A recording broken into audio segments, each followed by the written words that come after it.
Frustrations are bubbling for families with loved ones in nursing homes. This Carmel woman says that her elderly mother got COVID-19 at a long-term care facility. And now that same facility won't allow her back in because she has the virus.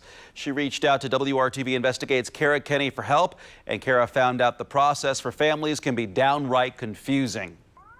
Some Indiana nursing homes allow new patients with COVID-19 and some do not. However, WRTV Investigates could not find a list with that information. Families we talk with say that's part of the problem.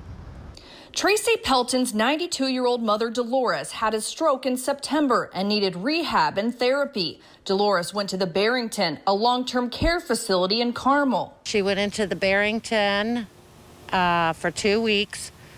During those 2 weeks, we had outdoor visits, which were very nice. Tracy was concerned when the facility emailed her that staff members had tested positive in Dolores's unit. The Barrington tested Dolores, and while the results were pending, her feeding tube got blocked and she had to go to the hospital.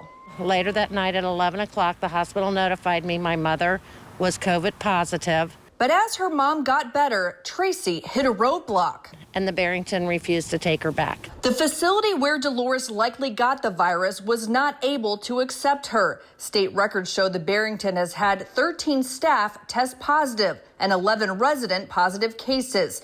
We reached out to the Barrington, who told us they do accept COVID-19 patients, but only if a bed is available in their active COVID-19 unit. Tracy says she's had a tough time finding nursing homes and rehab facilities that accept new COVID-19 patients. That's been the biggest problem. Nobody will take her.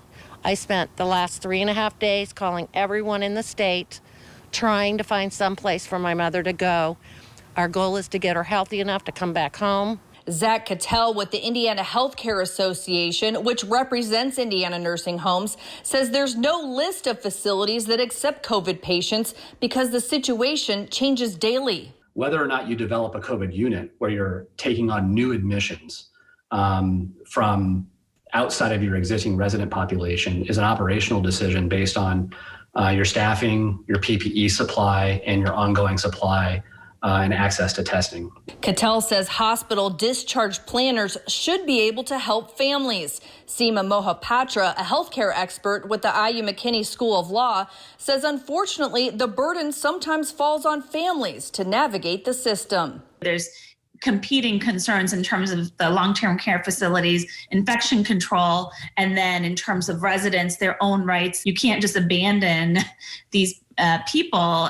The Barrington could not comment on individual cases, but told us from the outset of the pandemic, we have worked diligently to keep our residents, their families, and other stakeholders well informed, often exceeding the reporting and communication requirements of the Indiana State Department of Health and other regulatory agencies.